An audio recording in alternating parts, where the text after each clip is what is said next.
3, 2, 1, go.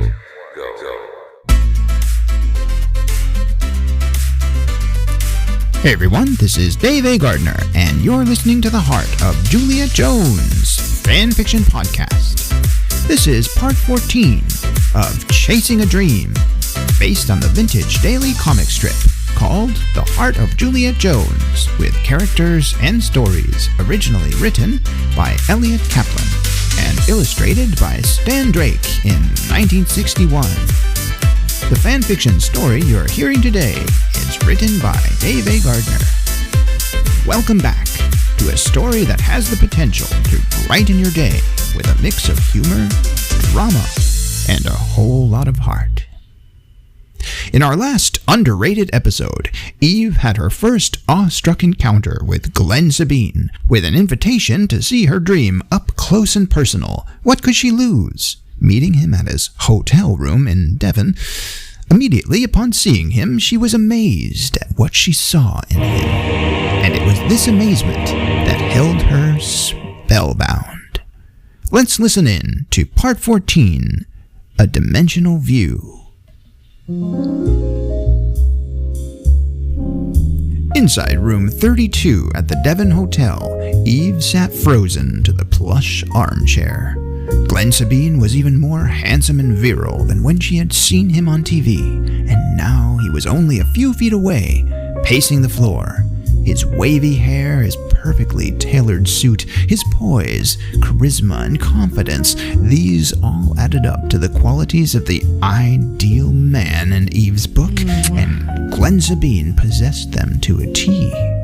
As she watched him from a few feet away, it was like front row seats to a Broadway show. Beads of sweat broke out on her forehead. Her eyes softened as she drank him in like a long sip of sweet tea through a straw.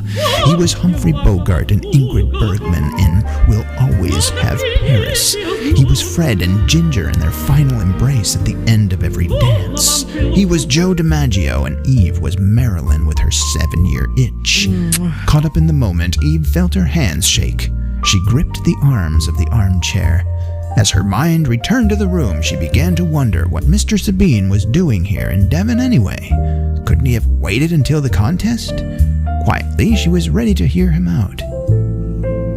"I am in Devon," he began, answering her unspoken curiosity. "Incognito, so to speak.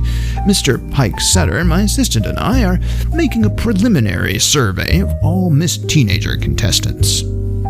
His voice was bound and determined as he laid out his plan.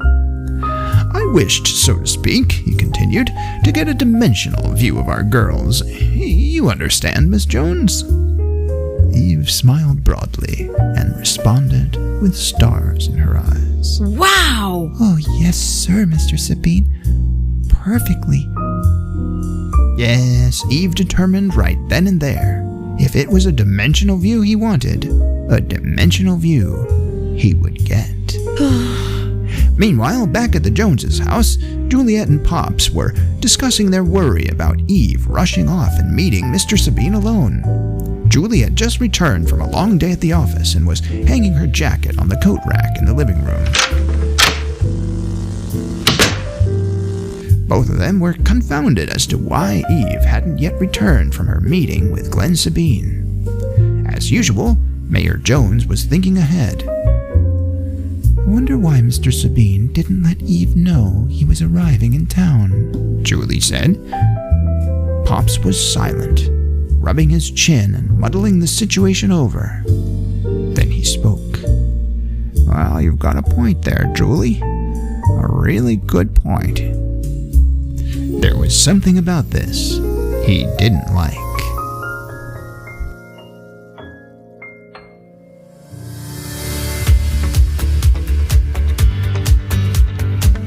Thanks again for joining us, dear listeners. As a reminder, if you're interested in reading more romantic stories by author Dave A. Gardner, be sure to check out the selection of life-changing and inspiring books listed on my website. That website address is authordaveagardner.com. That's authordaveagardner.com. You've listened to the Heart of Juliet Jones Fanfiction Podcast. Till next time, dear listeners, may joy and peace be yours. And like Juliet, may love always bloom in your heart like a rose.